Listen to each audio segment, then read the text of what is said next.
On Chicago's South Side, there lives a family of four. The Chapman family, to be specific, a house with a mother, father, and their two children, Joshua and Malachi. Seemingly, the so-called American dream personified. But what you're about to find out, this family is reminiscent of anything but.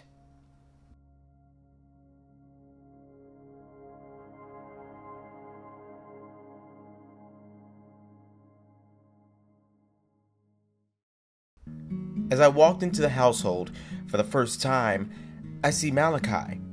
He's surrounded by tubes and machinery, and with the exception of his eyes and left big toe, I could see no movement.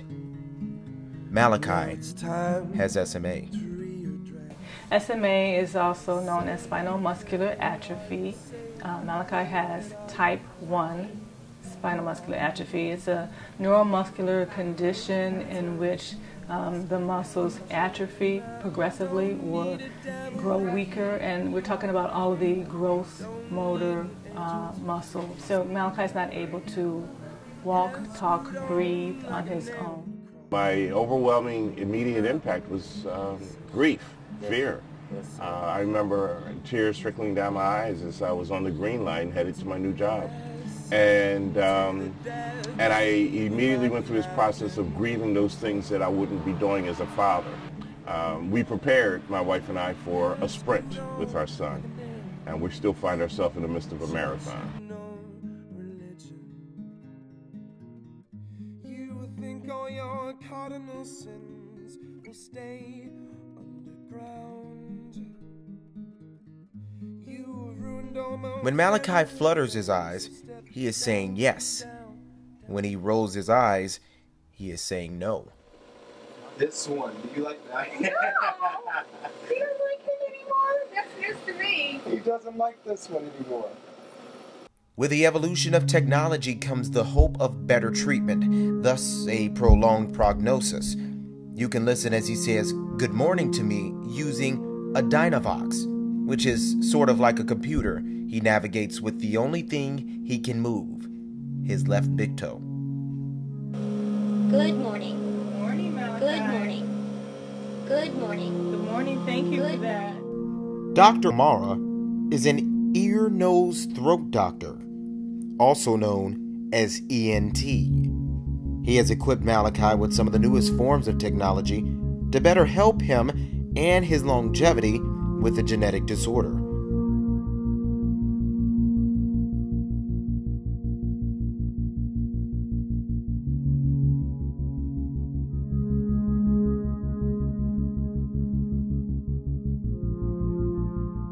Malachi specifically has, which is that there's numerous bends to his trachea, and the way that the result is the way that the trach tube will sit into the airway caused obstruction at the end level of his trach tube. So it was a period of several weeks with multiple custom-made trachs, kind of changing things a millimeter at a time to get an airway which sat there and was able to be safe for him to have to be at home and to be able to be under normal circumstances where there's not an emergency happening every 5-10 minutes because he's not able to adequately be ventilated.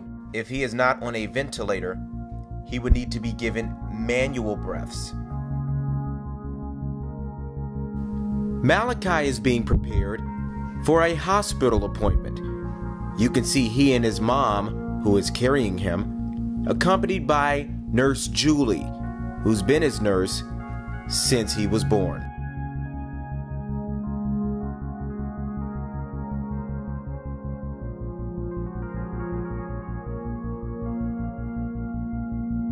It is a very strenuous process, not to mention the loads of luggage needed to be carried with them in case of emergency.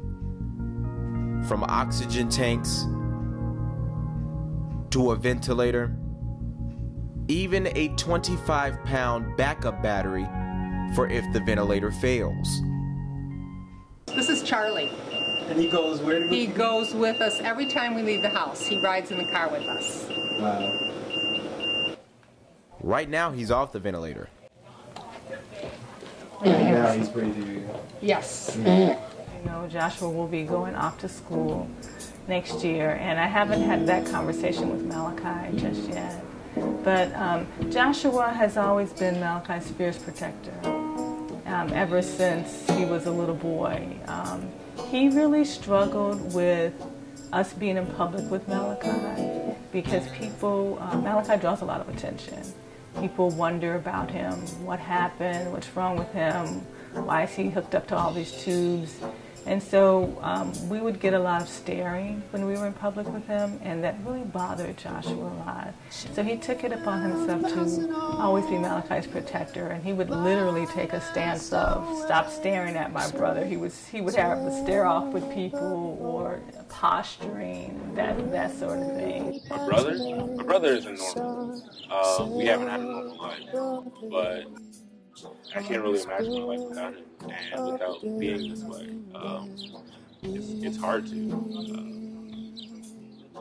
I really don't. I don't know what that would look like, honestly. I think that probably the number one reason Malachi is where he's at are because of his parents. You know, the technology is just an adjunct to allow his parents to get him there, but without kind of the love and care that I've seen, you know, in the 4 years I've taken care of him from his parents, kind of the ancillary staff, you know, I don't think he would be here. Resilient was the word Dr. Mara used to describe Malachi. However, I wanted to find out how Malachi felt about his family. He also used one word. Happy.